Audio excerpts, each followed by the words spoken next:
best place to hear country hits. This is FRH Radio. FRH Radio.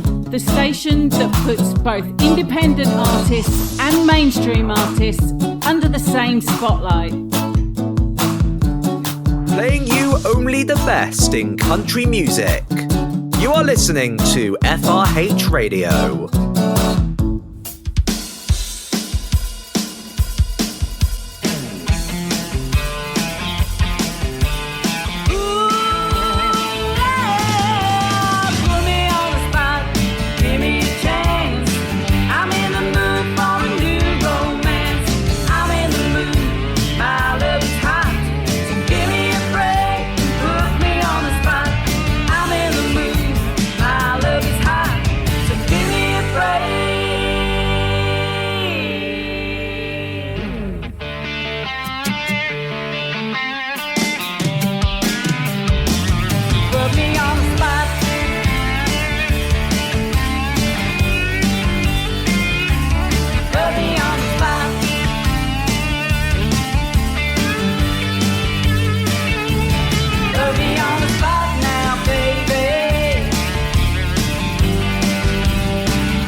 Hello, and welcome back to the FRH Indie Spotlight Show, the show where we give the whole hour over to just one independent artist.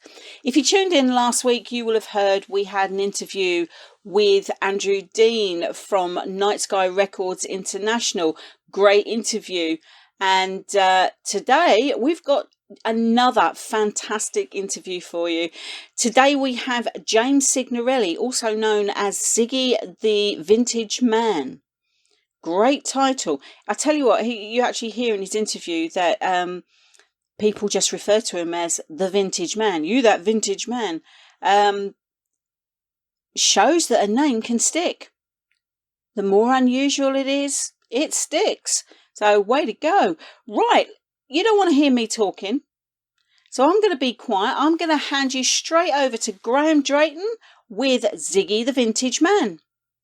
So we're here with Siggie The Vintage Man for FRH Radio for the Cook-Abbott show.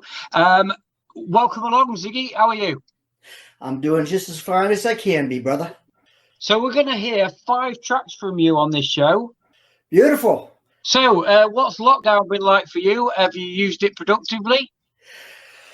Whew, this has been a tough thing. I don't know every state in the United States, and of course it's all over the world, different things going on. But we haven't had the last year. We've in Washington State, we've been pretty much locked down the whole year. 2020 has been pretty much locked down. I managed to get about 5 or 6 shows in before they shut all live entertainment, comedy, anything on the stage, all shut down. So I've been very productive. I've been starting writing some new music. I'm learning how to use all this technology. I've been kind of studying on OBS and ready to start doing some podcasts. I know a lot of my friends are doing that right now. And I want to make sure when I did this, I'd be not just picking up a guitar and playing. I wanted to do it the way I wanted to do it. So I got some plans on that. Like I said, I'm writing some music, learning to be a better guitar player and a better person. Well, that's always good as well. But what are you doing for the social side of it? Have you seen anybody that, like other guitarists, other musicians or anything like that? No, it's all closed down here, man. We can't go anywhere. Have you been doing anything online with them? No, I have not. That's okay. On the. I'm sorry. That's on the list of things to do. It's on my list. That's what I meant as well. Yeah. I'm a little slow sometimes, you know. Oh, don't worry. That's about. I'm trying to think here. Yeah, I haven't done that yet. I wanted to make sure I get this technology type of thing, under control before I start getting out there and doing that. But I think come springtime we're going to be doing some stuff. So yeah, Yes, I've got that planned. Yeah, that would be great as well, because it's just all sad. Same where we are. It's just you can't play anywhere. It's just all sad. All open mics are gone. Yeah, and it's just so sad, man. yeah. I'm really like this right here. Keep Music Live. This is a group down in Seattle, Washington, where they were a fundraiser trying to get money donated to keep these clubs alive when they can come open back up. So big supporter. Keep Music Live, baby. Just for the benefit of the radio, because we're doing this on visual, he's got a T-shirt there saying "Keep Music Live." So that's top notch to you, man. Full respect there. So, like I say, you've got a lot of history to tell us. I'd like to hear about that. You know what you've done in your past and what your background is. Okay, well, I'll tell you what. I'll start from the beginning. We're going to have 45 years of absentee, so don't worry about it. I didn't want to go there with the age thing, man. Well, so my dad was a professional musician. He played the lap steel guitar. So I grew up on the East Coast outside of Boston, Rhode Island. And my dad used to play, because he played the lap steel, he played a lot of country and a lot of Hawaiian style music, which back in those days, there was unheard of. There wasn't a big country file, especially not Hawaiian, but my dad loved it. And so as a little kid, I bought a guitar. My dad bought me a guitar, and I used to sit in with his band. Anything major, just little rhythm guitar. I played with a couple kids' bands. And at 14 years old, I gave up music altogether as far as playing, because I wanted to concentrate. I was a pretty decent baseball player. Yeah. So, I had a workout with one of the professional teams, and but anyway, it never worked out. But as I got older, I played baseball in Asia, and I played baseball for 45 years, and I did not play any music whatsoever. Went to a lot of concerts. I was involved in music, but no performing. Didn't even own an instrument. Nothing. And then I played baseball. I've played in Cuba. I played in Asia. And then as I got older, I said, I got to be doing something when I retire. So I said, let me try this music stuff. And the funny thing about it is I go buy a guitar. I was waiting for my friend to meet me, get a couple beers, and he's habitually late at this little bar called 9 Pound Hammer. And this little bar, great little bar. Well, anyway, next to this bar was a music store, and he says to me, he's on his cell phone telling me, well, I'll tell you what, I'm running a half an hour late. Yeah, whatever. That's what happens, right? This guy's always late. But so I says, okay, I'll kill some time. I went over to the music store, saw a nice little tailor up on the wall there, and I said, maybe I'll try music again. This was at 59 years old. So I bought that guitar. At 59 years old, I hit every open night mic in Seattle. I learned 3 songs, right? Hit every open night mic in Seattle for a year. And things were going really, really good. So at my 60th birthday, I decided to throw on a professional show where people were actually going to come and pay to see me. I got this nightclub, a very popular live music place in Seattle, and sold my tickets and sold the place out well over the capacity. The owner was getting a little nervous about it. He didn't want the fire marshals busting him. But the funny thing is that all these people knew me for all these years, and they knew I played baseball, but they wanted to see what I could do musically. And anyway, I put on this show. I had a couple opening acts, and then I played with a couple of musicians, came up on the stage, and then I had a band finish off with me. And it was extremely successful. Extremely. It was like, hey, by the way, it was my 60th birthday. So I figured I'm going to do this for my 60th birthday. So it was so good that I said, well, I think I could try to give this a wing, try to see if I can make some money, go past the open night mics. And I got a couple gigs right away. First gig was in a Chinese restaurant, tips and egg rolls. Seriously, I tipped and egg rolls. I said, "What did I joke?" That's seriously. And then I started moving up, getting better gigs, and then all of a sudden, I'm knocking it out of the park in the sense of locally. a few years ago, I think I did 85 shows, including shows like the State Fair, big shows. That's big going, good going, that. Yeah. And then, but I've been averaging about 45 to 50 shows a year, live shows. And the funny thing is, this last year, 2020, I wanted to focus on writing some more music and do some other stuff. So I didn't book as many shows. And that was a good thing because, all canceled. I mean, everything was canceled. So I think I had about 30 booked, had already been booked, and they all got canceled, of course. But that's my story. 45 years gone from music, and now I'm back, baby. That's right. There's a lot of voltage in the vintage. That's right. That's why I went by Vintage Man, because it's like a fine bottle of wine. It's been sitting there for a long time, and then it's uncorked, and bada bing, the show has started. That's you. That's me. And it's like I've done so much, and I'll be 65 in April, so it'll be 5 years I've been doing this. I mean, 6 years minus, the open night mic, but 5 years that I've been really kicking it out professionally, getting paid for this stuff. Got 2 records. I got a lot of people who like to play with me, and I like to play with them. It's been a good, fun journey. I mean, what else have I got to do? Exactly. I love it. And you love it. And if you've got a passion for it, keep rocking. That's the thing. Yeah. And all that time I was not playing any music. I still love music. Lots of concerts, everything. My wife and I would go to, lots of shows, 20, 30, 40 a year, a lot.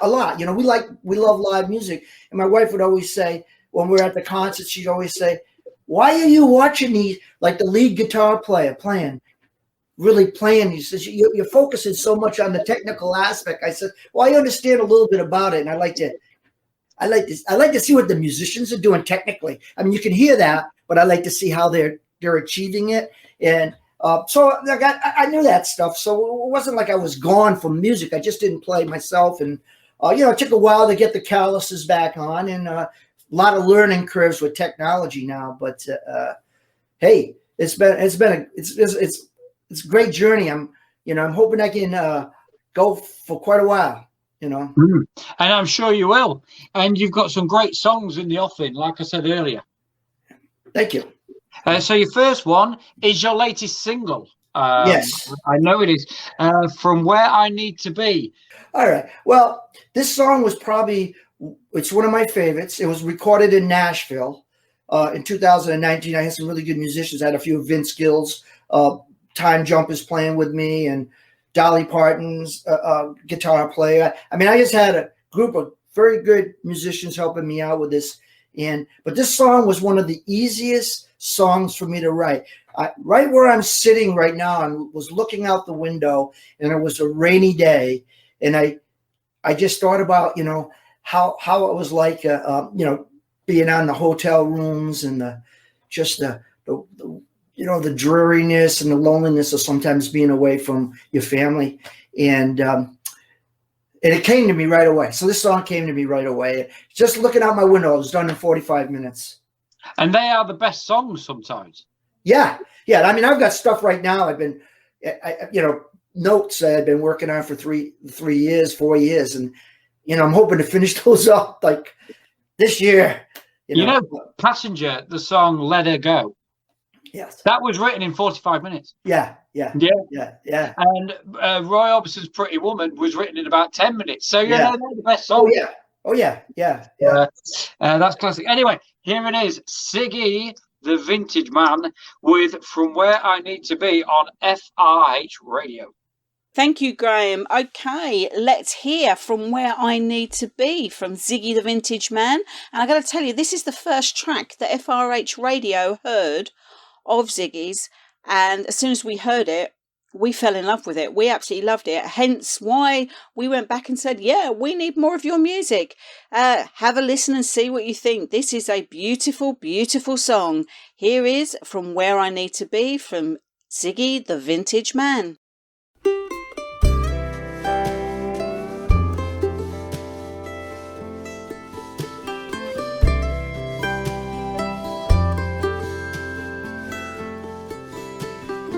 High tops and rooftops, all look the same. Someone stop this pouring rain. Teardrops fall, I'm to blame. Heart is broken, it's all a game. Can I please come back home to you? You told me once, you told me twice. Third time wasn't quite so nice.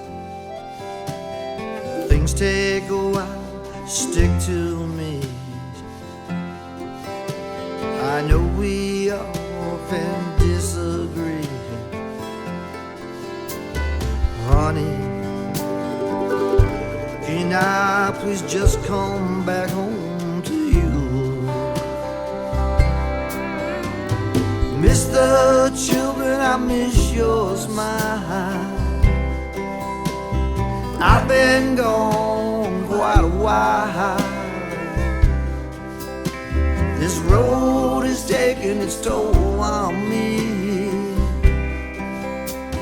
I just wanna be back in our family's company. 'Cause I'm just 200 miles from where I need to be. Sun's going down, a lot of miles left to go. I called many times, please answer the phone. This traveling's making me feel so all alone. Honey, I just won't come back home.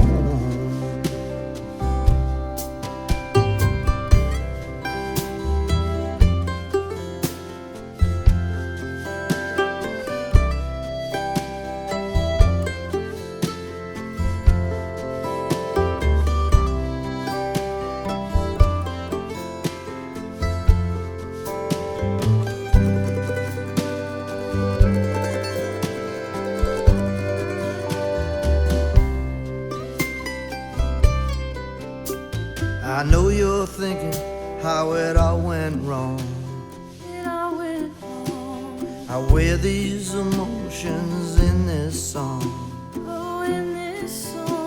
I started thinking it didn't take long. In your arms is where I belong. Miss the children, I miss your smile.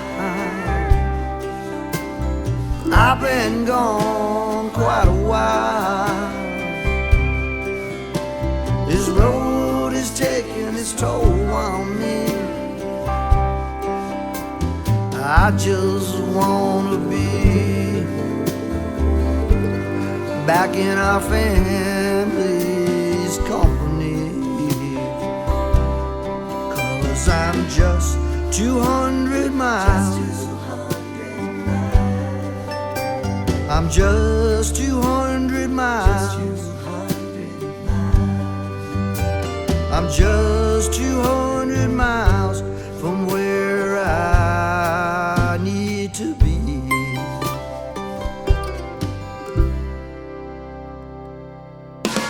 Only the best country music, right here, all day. FRH Radio. There we go. Don't you agree with me? That is absolutely beautiful. That is one of those songs that comes from the heart. Okay, let's not waste any time. Let's get back to Siggie the Vintage Man, and we'll hand back to you, Graeme. So back with Siggie the Vintage Man. He's here. He's coming out of his champagne bottle. Just going back to what you were saying before about the baseball. So would you prefer to play baseball or music? Oh, well, That's a tough question. I mean, I had a lot of fun playing baseball, and now I've got a lot of memories, a lot of fun, and a lot of adventure, and great people that I played with played with and against, and a lot of good friends I got from doing that. But now it's music, baby. And so, it's just another, it's like it all comes around. It started off a little as music, then it was baseball. Now it's music again. And I'll be playing music till the time they put me in the ground. Well, of course, you still do a little bit of baseball then. No, I can't play anymore. No. Oh, you can't play now. Okay. Oh yeah. I can't play. The legs don't do it. Yeah, I gotta have the legs. The legs. I got the skill still, but I just couldn't. The legs were tough. So yeah, but I got a lot of my friends still playing, and I go watch them play, and it's kind of hard though because they tried to get me in coaching, but it's hard for me to sit there coaching because I want to play. So it's music now, man. Music is my life. Yeah. Who's the baseball team you support? Well, the team from my home area that I'm always been a big fan of is the Boston Red Sox. Yeah. But I played with teams out here that the Mariners were sponsored, and we would call the Seattle Ancient Mariners and Seattle Blues. But my team is the Boston Red Sox. Other side of the coast, because I'm in Seattle, that's in Boston, other side of the world, really. Not quite the world, but to some people in the United States, that is the world. They might as well be in a foreign country. I might as well be in a foreign country. Seattle's out there, man. It's like, yeah, you still got stagecoaches out there, don't you? Yeah. The Wild West, baby. Yeah. And I'll tell you something, while I'm talking to you, you sound, and for radio purposes, because again, we're doing it by visual, you remind me of Paul Simon. And the way you talk, it's just like I'm talking to Paul Simon. So it's like, wow, this is great. I take that as an honor. That's a great comparison. Yeah. But what becomes you in music? So you got your influences there. Who are they? Who's your pin-up artist? My influences are Merle Haggard. There's so many influences. Oh yeah, there's too many to mention. Yeah, but Leonard Cohen is just the late Leonard Cohen's a very big influence on me. I try to stay away from playing his music. I started playing his music, and people were just telling me they wanted to commit suicide. So I kind of knocked it off with the Leonard Cohen. Yeah, they said you gotta. And this is really weird because I like that singer-songwriter stuff. So I'm into Townes Van Zandt. I cover some of his stuff. So I like that kind of style. I just was introduced to Blaze Foley. Are you familiar with him? Blaze Foley? Not really. Great movie. It's a great independent movie, came out a couple of years ago called Blaze, and I recommend highly for you to check it out. And it's independent movie. It's about a guy that was self-destructive. Great musician, had it all going, self-destructive, but it's somebody that never really made it. But anyway, so I kind of like that kind of stuff. So that's the kind of stuff that influenced. I love Merle Haggard. I love Steve Goodman. Big John Prine fan. But that's the stuff I can play. I'm a big Carlos Santana fan. There's so many influences. I can't play Santana stuff. So that guy is an absolute maniac on the guitar. Yeah. So, again, Merle Haggard, and I love Merle Haggard. I love, Vince Gill's a great musician. When I went into this studio in Nashville to record this last EP, when I found out who was playing with me, I was nervous as heck. My wife came in. She doesn't come in a lot of times. We're out there, and she came into the studio to watch everything and take some pictures and whatever. And she says to me, I'm not a normally nervous person. I kind of feel I'm pretty loose, and I don't get nervous about a lot of stuff. And if I do, I don't really show it. But boy, when I found out who was playing with me, and I'm like, oh my God, and I was pretty nervous, and she could see that in me. And then the first guy that came in was the drummer for Vince Gill's band, the Time Jumpers. Well, so we're all about the same age, pretty much all of us. Well, this guy's sitting down with me, and we just started talking. He was the first one to arrive. He was the drummer. And boy, about 5 minutes with him, the edge was right off. When all these guys started coming in, setting up, it was like we've been playing together for years. That's how comfortable it was. And we did everything in a couple, 3 or 4 or 5 takes. It was real. I mean, my music isn't rocket science. It's like country music, 3 chords and some lyrics. But these guys loved playing with me, and it was just like a good old boy conference there. It was really amazing, but I was really nervous. Yeah. But you were so in sync with each other. That's really interesting to hear as well. Yeah, you go back to saying 3 chords. Yeah. 3 chords is all you need. Oh yeah. Sometimes that's all you need. Yeah. This is how nervous I was. I can laugh about it now. So when we were on there, we were going to work on the first song. So we're in our little cubicle booths, and we all started playing the first song. Well, I'm playing and singing, and I didn't even have my headphones on.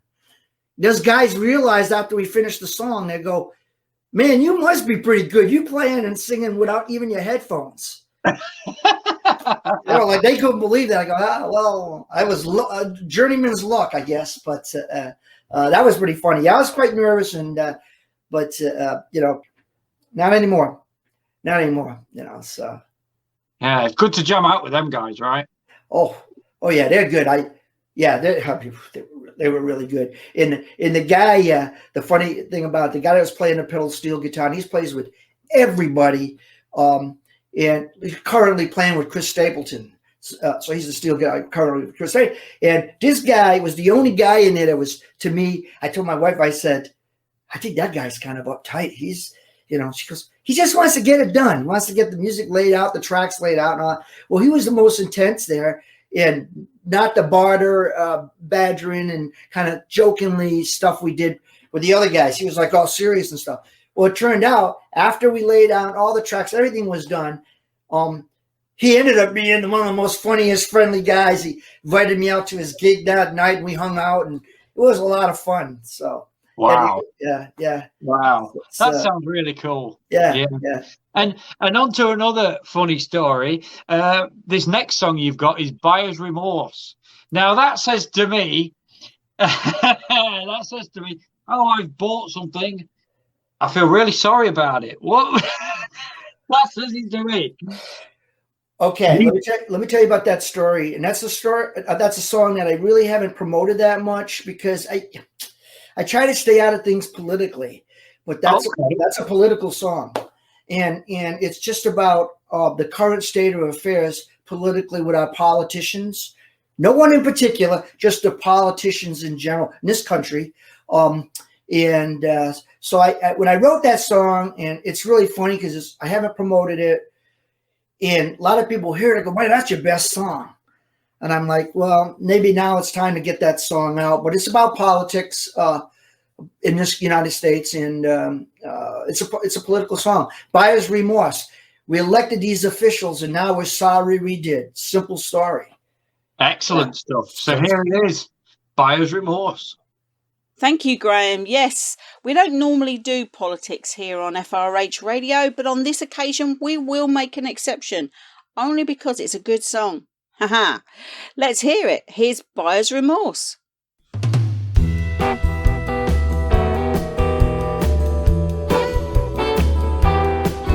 There's a snake oil smell, foul in the air.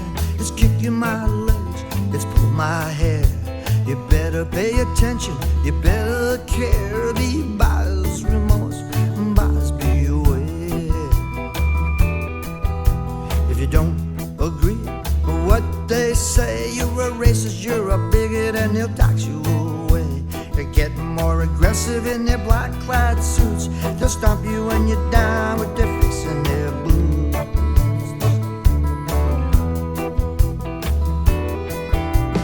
Buyer's remorse, buyers beware. You better pay attention, you better care. Buyer's remorse, buyers beware. It's got to turn around no time to spare.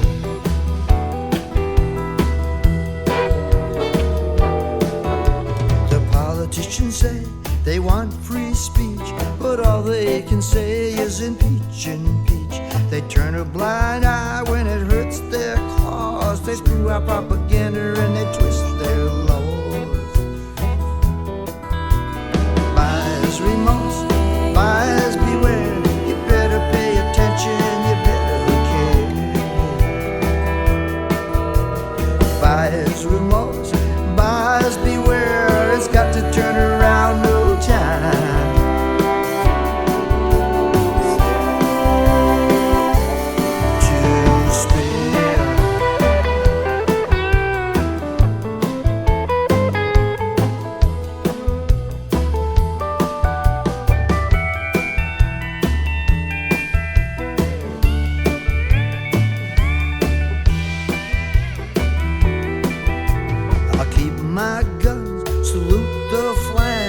Don those fatigues for the freedoms you had. You don't like it, you can leave today, 'cause I love my God in the USA.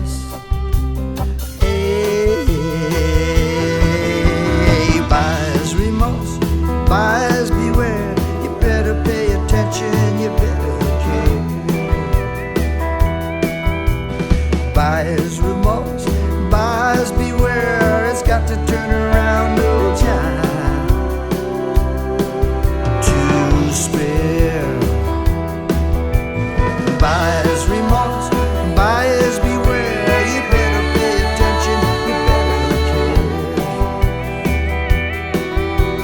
Buyers remorse and buyers beware, it's got to turn around no time.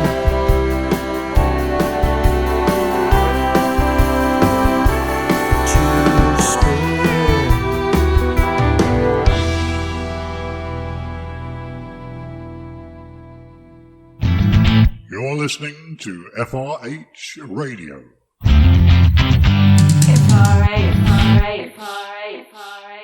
And there you go, another great track from Siggie the Vintage Man. Let's not waste any time. Let's go straight back to Graeme. And we're back with Siggie the Vintage Man. Talking about your influences before, all them artists rolled into one become you. And you can hear that in your music as well. Right? Yeah. And when you're writing songs, do you think about them? Do you try and sing like them, or are you still trying to be yourself?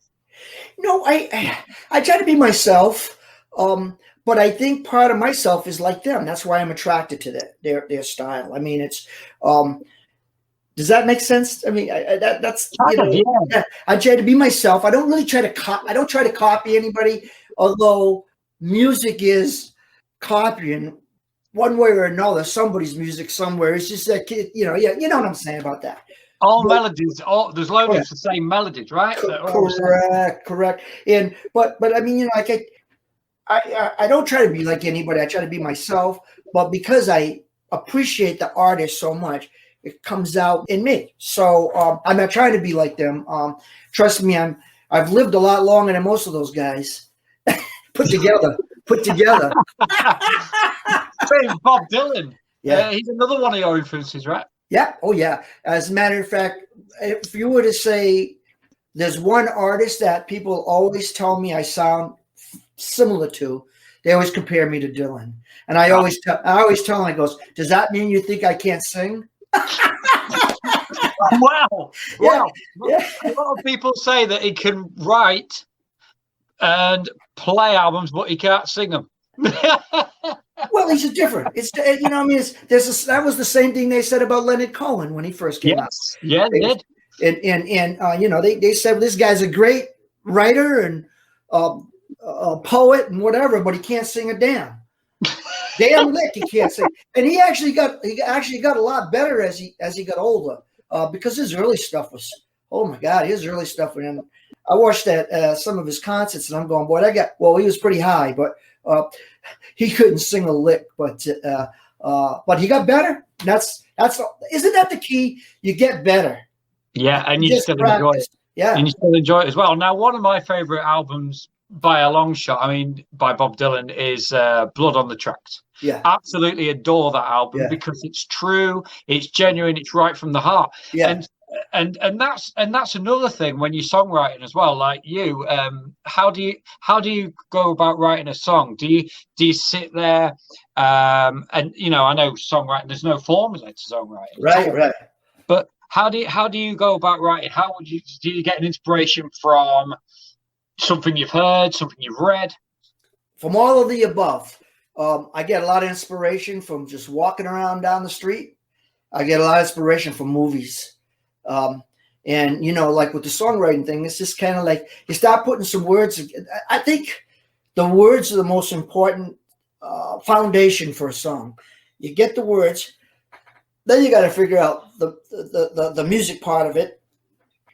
But the words are the most important, because even if you can't put the music to it, hey, you got a poem, Poem. So what comes first for you then? Does the words come first? The lyrics. Oh, absolutely. The lyrics come first. Yeah. Always for me. Can't say about other people, but for me, it's the lyrics. You get the lyrics down, and then you work with the melody and the rest of the composition. So yeah. So coming up next, we've got Trainwreck. So tell me how that was. That inspired by something like a newspaper article? Little town that I used to live in Seattle, and my wife and I moved out of Seattle. We're about 30 miles north of Seattle, so we're right in the region there. But we moved into this little town, and it's got a downtown area with a lot of bars. And literally, this has come back from the frontier days. This type of town where you can go in some of these bars, the bullets are still lodged in the ceilings. This is a frontier type of town. But anyway, I play in this town quite a bit, different venues. But I just remember seeing this guy and girl having an argument outside of one of the bars, and I said that it's actually the bar that I talk about in the song, the Timeout. And every city's got a Timeout tavern or something. Yeah, but anyway, it's the Timeout. But anyway, so that inspired me to write Trainwreck, because it's about a relationship. Okay. This is Siggie the Vintage Man and Trainwreck. Thank you, Graeme. Yes, and here is Trainwreck from Siggie the Vintage Man.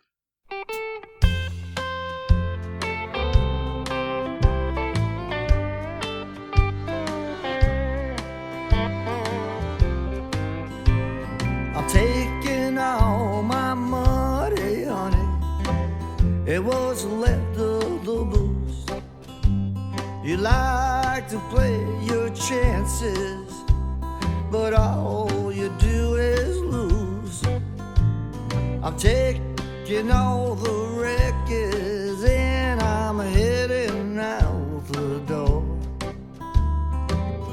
Going to the timeout, I ain't drinking with you no more. It's all good when it started.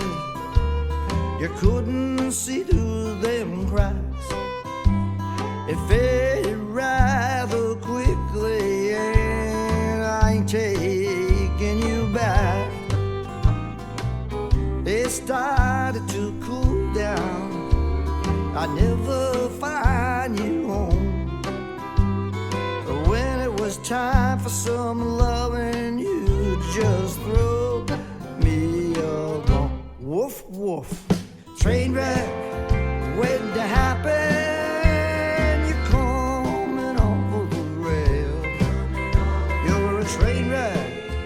Waiting to happen, and I ain't forcing your belt. When I with your girlfriends, Friday party night, we started out as a quarrel, ended up in a fight. The cops took your picture and they threw you in that cold cell. Then you try to call me and I said you can go to hell. You're a train wreck waiting to happen. You're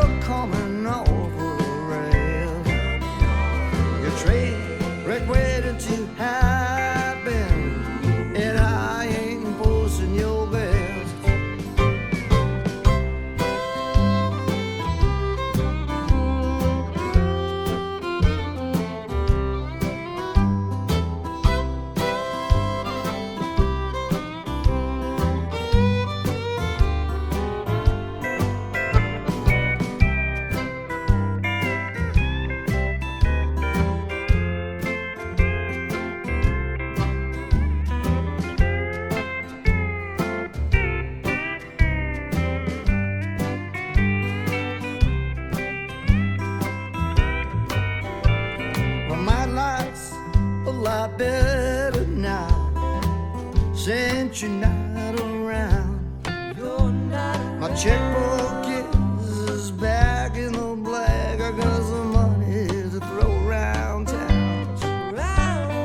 When they bury me and lay me to rest, and I won't see no more sun. Come on down and do a shot, and you can kiss my butt. Train wreck waiting to happen. You're coming off of the rails. A train wreck waiting to happen, and I ain't posting your bill. You're a train wreck waiting to happen. You're coming off of the rail. You're a train wreck waiting to happen, and I ain't posting your bill. No, I ain't, baby. Ain't posting it. Only the best country music, right here all day. FRH Radio. Oh, that was just brilliant. Great track. Great track. Right, let's just go straight back to Graeme. Trainwreck there by Siggie, and we're back with him on FRH with Cook-Abbott show. We've had great songs from you by already, Siggie. We've had From Where I Need to Be, which is your latest single, by the way. Buyer's Remorse and Trainwreck. Where can people go to find more about you? So this is your chance to plug any Facebook pages you have, any websites, any whatever. Well, you can find me all over social media. I'm on everything. I'm on Spotify. Just remember, Siggie, Siggie, The Vintage Man. Yeah, not Z-I-G-G-Y. Yeah, none of that. Yeah, no. I'm not Ziggy Marley, all right? Siggie. And I mean, I'm in the first 4 or 5 pages of Google, so you can find me everywhere. I mean, I'm on Reverb Nation. I'm on Facebook. I'm on Spotify. I'm on YouTube. I'm on Shazam. I'm not Shazam. I'm on it. The only thing I'm not on is Pandora. So you can find me on iHeartRadio. I mean, I'm everywhere. So you can find my music everywhere. And but yeah, I'm on Amazon, iTunes, Amazon. I mean, you can find me anywhere. Just remember, Siggie, The Vintage Man. Yeah. So Kate will say that again, I'm sure, towards the end of the show. But yeah, Siggie. Yes. Yeah. And then also on the website, siggiethevintageman.com. So yeah, I'm all over the place. You can find me everywhere. I'm everywhere, baby. You're everywhere. I'm in more places I want to be. The banner is just you going all around the internet, man. You know, it's really funny. I walk down this town, and the town's called Snohomish, Washington. I walk down this town, and people come up to me all the time, and they go, "Are you that vintage guy?" Do they really? Oh yeah, all the time. A lot of times they don't know Siggie, but they go, "Are you that guy, that musician, the Vintage Man or Vintage something?" And yeah, so yeah, we just shot a little intro to just in this town just last week, a little intro to my podcast when I put them out. So it's gonna be fun, and I used some of the music for Buyer's Remorse on it. So yeah, so it'll be a little intro into my podcast. You know, once I figure out how to use this OBS, I know I'm going with the competition there, but that's what I kind of started learning on. So anyway, that's the story. I'm sticking to it. Yeah, exactly. No one's going to tell you different. That's right. There's a song in there, you know. When you write a song and you finish the product and you've played it loads and loads of times to yourself, and you get in the studio and you record it, does the song change a little bit in the studio? Yes. Do you feel that takes a bit of the meaning away from the song, or do you think it sounds a little bit better? Lyrics stay the same, so the meaning will not change. The lyrics stay the same, but I'm very open to, you know, I'm a pretty spontaneous guy, even on the stage when I'm performing. I mean, that's why a lot of musicians, it's hard to play with me, because I'll stop in the middle of a song, crack a joke, and go back. I mean, that's the way I am. Or I'll change tempo. I mean, I do all sorts of things, and same way in the studio. The lyrics are going to stay the same, but I play with all these good musicians. I'm a knucklehead. I'm a rookie, and I'm playing with these people that have been playing all their life.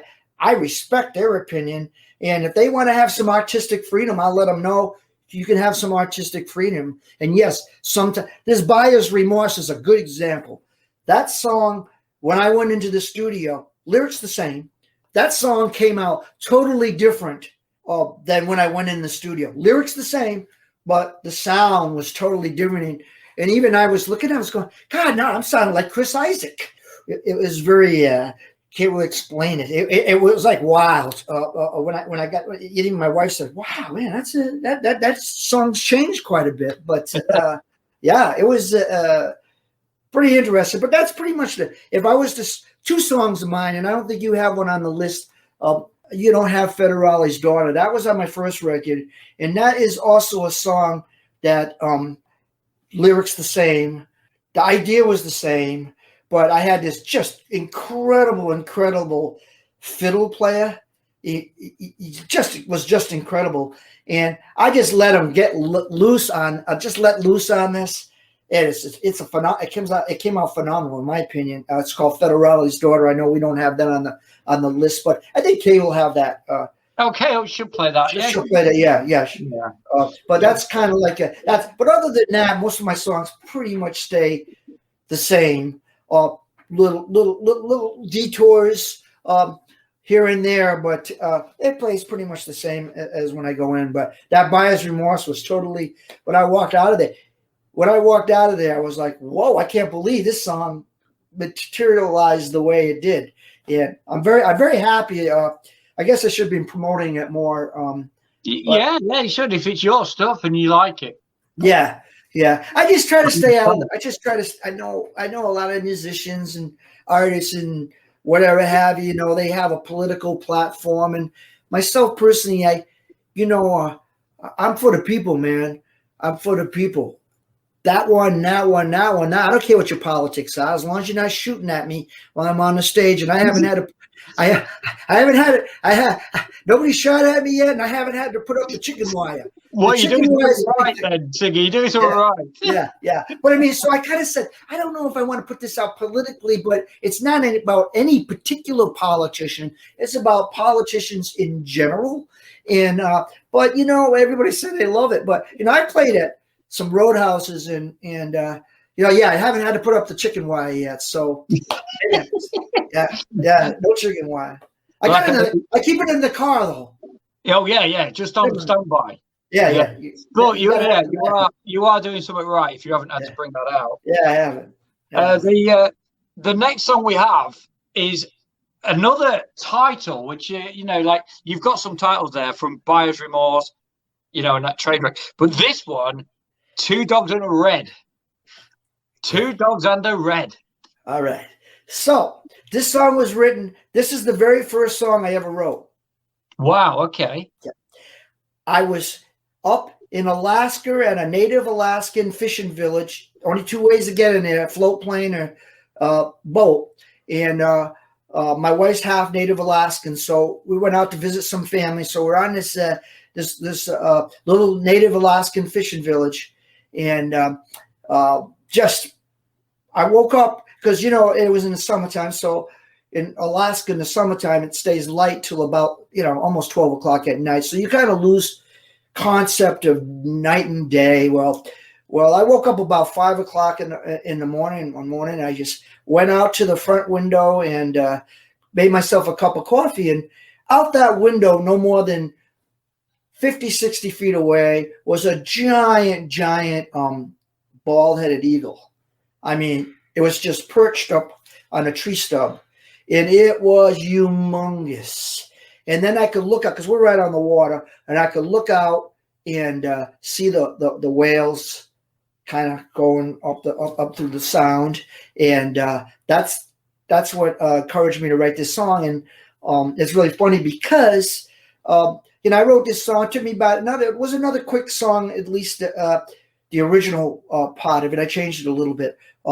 But my brother-in-law gets up about 7:30 in the morning. He's like, wow, man, you're up already? Wow. And I says, yeah, I wrote this song. He's like, wow, that's, So yeah, so it was about Alaska, 2 dogs in a red. There was these 2 dogs in the village that always went, because I did a lot of fish. I fished the whole time I was there. And there was these 2 dogs that followed us everywhere. They loved us because we weren't from the village, and they knew it was a different scent or whatever, but they followed us everywhere. And as we would catch the fish and we'd bring them on the shore, the dogs would start to play with them because the fish would be flopping around. And at that time, the reds were coming in. That's the type of fish, the type of salmon, red salmon was coming in. So 2 dogs in a red. 2 dogs in a red. Here it is from Siggie. Thank you, Graeme, and thank you, Siggie, for explaining what a red was. Being British and perhaps more than anything being female, I had absolutely no idea that a red was a fish. Yes, I know I may sound a bit stupid, but honestly, I just do not fish at all. I can tell you what a guppy is because I've got one in a fish tank. That's it. Oh, and cod, because I buy that from the fish and chip shop. But yes, now we know a red is a salmon, and actually that does make a lot of sense. Right, let's not keep talking. Let's go and listen to some music. Here is 2 Dogs and a Red from Siggie the Vintage Man.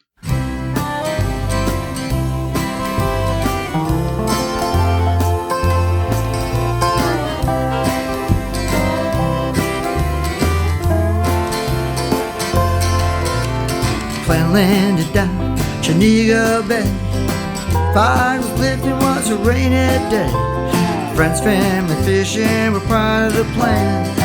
My daddy's in our native land. Ball-headed eagles in my line of sight. I had to get to the water, the tide was right. 2 dogs in a red, 2 dogs in a red. I can't catch no fish, still in bed. 2 dogs in a red, 2 dogs in a red. I'm catching lots of fish, it's on my head. They gave me a name right away, Choco Chip, they said it would stay.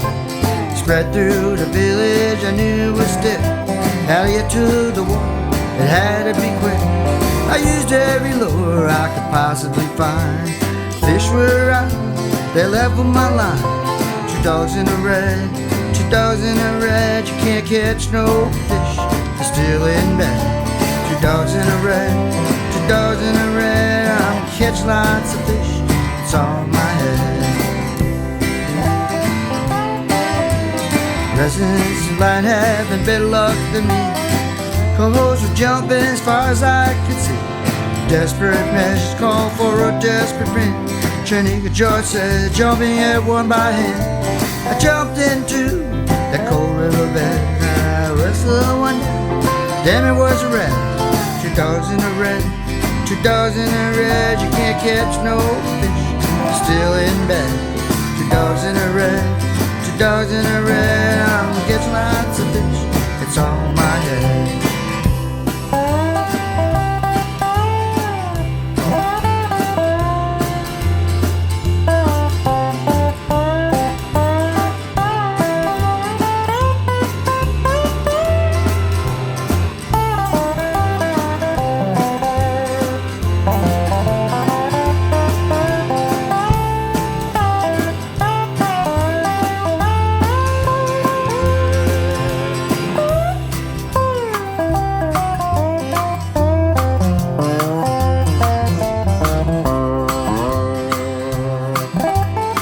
Up on the hill, I saw a native elder up there. She was shaking her head at me, just looking at me, shaking her head. So she walked down to me while I was fishing. She just looked straight up in my eyes, shaking her head. And this is what she said. Yep, this is what she said. Chaco Jim, why you catch no fish? Must be a dream and a fishing wish. Wait a minute, my pole's bending now. There's a fish on the line. Don't ask me how. When that day I looked at that red, thought it was a king. It's all in my head. 2 dogs in a red, 2 dogs in a red. We can't catch no fish, still in bed. 2 dogs in a red, 2 dogs in a red. I'm catching lots of fish, it's all in my head. I'm catching lots of fish, it's all in my head. I'm catching lots of fish, it's all in my head. You're listening to FRH Radio.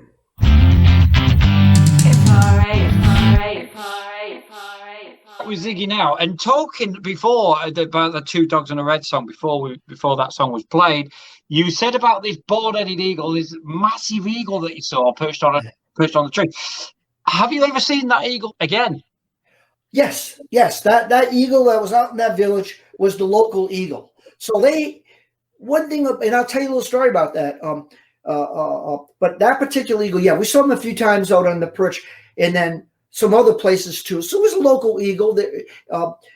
But when I used to live in Seattle, we were right on the water, and eagles used to come in perch right. And I had a hot tub out on the deck, and we were overlooking the water, and eagles would come right up, right perch on the bushes right by the hot tub. You ever seen a bald-headed eagle? They're big. Yeah. And when they're that close, and when they get up with their wingspan, it is unbelievable. And they'd be going around the top of my hot tub, up there. They weren't like right over, but they were 100 feet, but they were big, 100 feet. Phenomenal creatures. I mean, they're beautiful to watch. They glide so well. I gotta write a song. I gotta write down a song about the Eagles. not the band. No, not that. Even though it'll go back. Great band, the Eagles. But yeah. But it's going around. I can see the cocks turning now, is it? Yeah, I got to figure that out. And then we have another tape of, I forget what they call it, but the nickname is Seahawks. And they're a hawk, but they're very similar to an eagle. They're all over the place here where we live too. And they're quite phenomenal to watch them glide. And they can be up there like a helicopter hovering over the water. And they can see a fish, 200, 300 feet down, and then all of a sudden they're like, whoop, just like that. They come up with the fish. It's quite amazing to watch them, and it's just amazing. It's amazing. They're just beautiful, beautiful, beautiful creatures. So anyway, but yeah, we'll be writing a song about eagle can't catch no fish today. It's a bad day for the eagle. Can you just look back over your musical journey and can you quite believe how far you've come so far? No, sometimes I have to pinch myself and go, is this real? But I got to tell you, one thing about me is whenever I say I'm going to do something, it's all in. I'm all in, baby. When I first started doing this, the reason why I'm mostly solo is because, to be honest with you, there's a lot of flaky artists out there, and they can be good. They're phenomenally good. I had some young kids that everybody wanted to play with me because I'm the vintage man. I'm the old guy that just started playing again. It's cool. And I had these young kids, really extremely, extremely talented. But boy, were they not reliable and this stuff and that stuff. I said, I just got to go solo, and because I don't have the time for the aggravation. And so I work really hard to do what I've been doing. I do a lot of social media. That's why I've got the very good social media following. I mean, not too bad. I work hard at everything. So that's what I do. I put 100% into it when why not? But then all the technology, man, the technology, and people say, well, why are you using all that technology? Because I got pedals and all this kind of stuff, and they go, why you don't need that? And I said, no, but I find it fascinating. Oh yeah. So it's kind of like, it's like my wife just told me yesterday ago, I said, sometimes I get really overheated on trying to learn something. She says, yeah, you just got to take a break and just get back. And I go, yeah. She says, well, that's what what else you got to do? Sometimes it's good to walk away for a little bit and then come back. So I've got my songs, and I was trying to tag them in a different way, and it seems like it was a simple thing, and I just had a little twerk where it wasn't coming out right, and I figured it out. So just little things like that. It's somebody that knows a lot about, hey, all right. But for me, you know, I'm trying to learn all this stuff. I get 50 things I'm trying to learn at once. I got to take this time to do this. This day, this hour is going to be OBS. This is going to be practicing my guitar. This is going to be program my Roland GR55. This is going to be doing this. This is going to be my social when I get up in the morning, I spend 2 hours first thing in the morning, very early, on my social marketing, doing everything I can do to get those people following me. And that's what you got to do.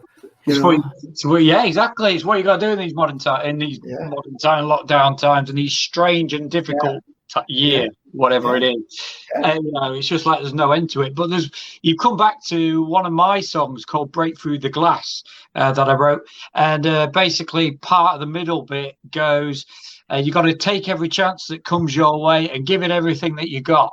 And that's part of one of the songs. It's like breaking through a bit of anxiety, whatever it is, breaking through it and going for it. And that's just reminded me there. So I got a song like that too. It's not on a little track list here, but it's called "When Your Mind Turns Sublime." Same thing, kind of thing. It's like breaking through, starting and just put it all in and going head first into it. You know, I had all these young kids. Like I say young kids, they're in their early 20s. You know, they loved me, man. It's kind of like, hey, we get hanging out with the old guy. He's pretty good, and he's a lot of fun. Plus, he has money to buy beer. But always good. Always good. But I just love you for that. Hey, he's got some money. Yeah, he can buy some beers. But you know, I love these kids, but I couldn't be involved too much with them because it was stifling my aggressive moves where I wanted to be. So, and I know this is a tough question, but we're going to hear the last song in a minute called "Sorrow," which I know Kay wanted in there. But out of the songs that you've wrote that we've heard so far, which is your personal favorite? From Where I Need to Be. That's my personal favorite. Yeah. There you go. No hesitation there. No hesitation. Just straight in there. Oh yeah. That's my favorite. I think that's my best song, period. And I mean, that's my opinion. That's my favorite song. And I like the way, I mean, I love the mandolin on it. It's a beautiful song. It's a love, it's a love letter back home. That's what it is. It's a love letter from a musician on the road back home to his family that he's had a rocky relationship with. And he wants to get back home and be with them and mend the relationship. So I don't have a rocky relationship with my wife. But the thing about it is that, well, that's what the song's about. Okay, so the last song is "Sorrow." But before we go into the last song, I just want to say, Ziggy, it's an absolute pleasure talking to you. And really, really down to earth guy. You do wear your heart on your sleeve, and keep working hard, mate. And the passion's there for the music, and keep it rocking. Yeah. So coming on to your last song then, Ziggy, is "Sorrow." So you plug this one, and like I say, thank you very much for your time. No problem, brother. Thank you so much for having me. I really appreciate it. It means a lot. No worries. Let's hear how you wrote "Sorrow" first of all. Sorrow. I had I kind of like Charlie Daniels, and you know he always did that Devil Down in Georgia, and so that story kind of inspired me to write "Sorrow." And then of course Charlie Daniels died, and so that's "Sorrow," baby. Okay, cheers, Ziggy. Thank you very much. Here's "Sorrow," and back to Kay after this wonderful song. Thank you very much, and thanks for having me. No worries. Thank you, Graeme, and thank you, Ziggy, for giving us your time and talking to our listeners. You're absolutely right. This is, without a shadow of a doubt, one of my favourite Ziggy songs. This was not even a track that was sent to FRH Radio. This was one that I stumbled across. And when I got talking to Ziggy about it, it's like, yeah, we got to put that in the show. We got to put that in the show. Before I play the track, I just want to say thank you for joining us. Thank you, Ziggy, for giving us your time. And next week, Graeme will be doing an interview with Steve Markward. If you are a Western swing fan, you are going to want to tune in and hear this show. Let's not waste any more time. Let's just get straight on and listen to this fantastic song. This is Sorrow from Siggie The Vintage Man. We'll see you all again next week. Bye-bye now.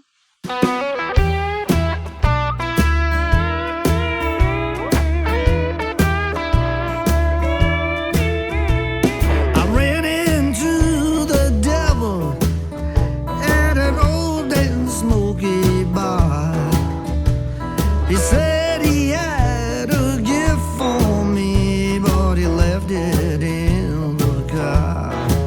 Well, he came back with a package.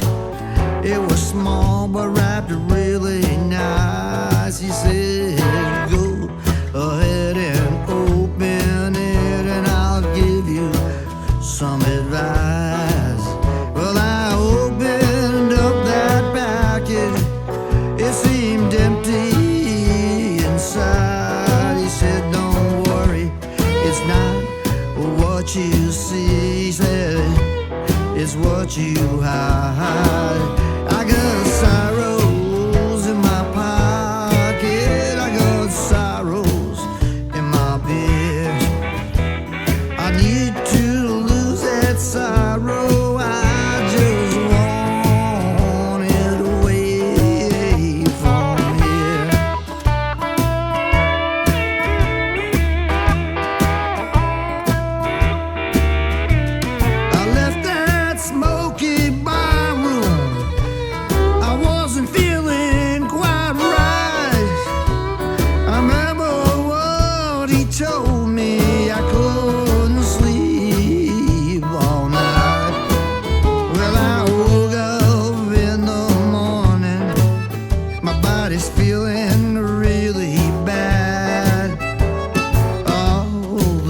Inside of me seemed awfully, awfully sad.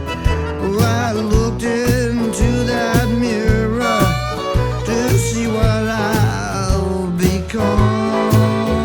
I didn't like what I saw. Oh God, what have I done? I got sorrows in my pocket. I got sorrows in my beer. I need to lose that sorrow. I just want it away from here.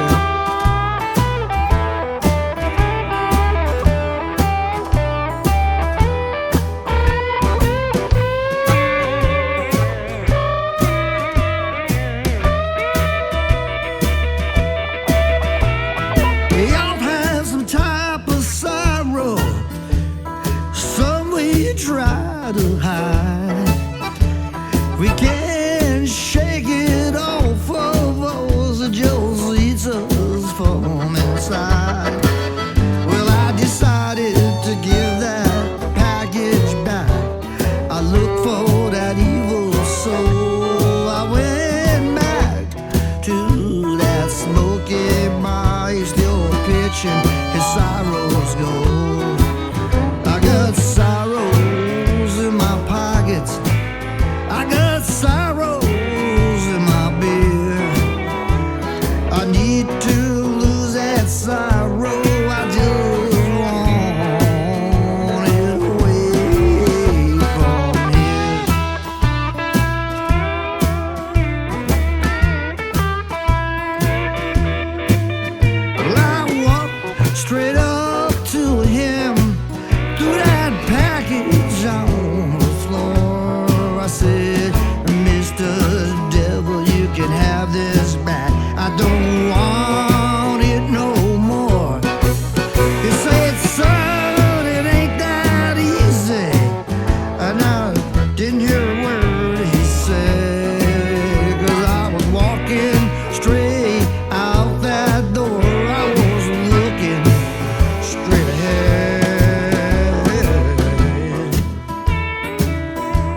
best place to hear country hits. This is FRH Radio. FRH Radio. The station that puts both independent artists and mainstream artists under the same spotlight. Playing you only the best in country music. You are listening to FRH Radio.